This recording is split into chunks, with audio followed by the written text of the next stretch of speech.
Welcome to KR engineering and career guidance YouTube channel.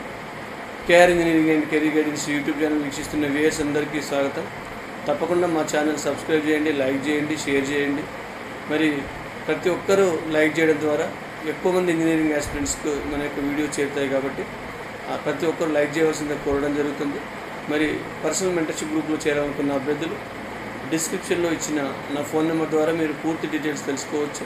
దానికి just hi అని పెడితే ఆ దానికి సంబంధించిన గ్రూప్ వివరాలు మీకు అందించే ప్రయత్నం అయితే చేయగలం.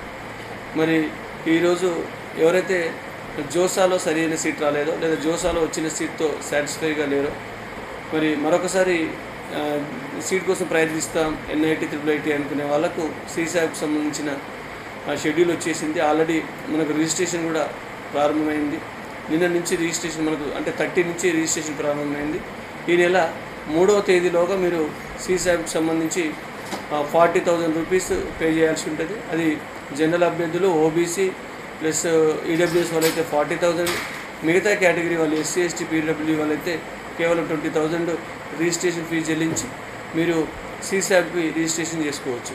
CSAT రిజిస్ట్రేషన్ చేసుకోవడానికి ఈ నెల 3 చివరి తేదీగా గమనించగలరు. కానీ చాయిస్ ఫిల్లింగ్ పెట్టుకోవడానికి 7వ తారీఖు చివరి తేదీగా ఉంది. మరి 2వ తారీఖు సాయంత్రం 5 గంటలలోగా ఎవరైతే వివాహం పెట్టుకుంటారో వారికి 3న మాక్ అలాట్మెంట్ ఉంటుంది. మరి టోటల్గా చాయిస్ ఫిల్లింగ్ CSAT చేయడానికి మాత్రం 7వ తేదీ లాస్ట్ డేట్.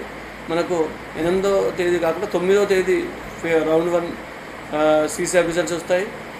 తర్వాత 14th August second round results వస్తాయి.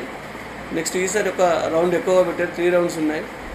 19th ఆగస్టు CSATకి సంబంధించిన థర్డ్ రౌండ్ రిజల్ట్స్ వచ్చే అవకాశం ఉంది. కాబట్టి మరొకసారి ట్రై చేద్దాం అనుకునే వాళ్ళకి ఇది ఒక మంచి అవకాశం. ఒకవేళ మీకు సీట్ రాకపోతే మీరు కట్టిన ఫీజు నుంచి ఒక 5,000 డిడక్ట్ చేసుకొని మిగతా అమౌంట్ మీకు రీఫండ్ చేయబడుతుంది. ఇది CSATకి సంబంధించిన అప్డేట్. కాబట్టి అవకాశం ఉన్న వాళ్ళు అప్లై చేసుకోవాల్సిందిగా కోరడం జరుగుతుంది. Thank you.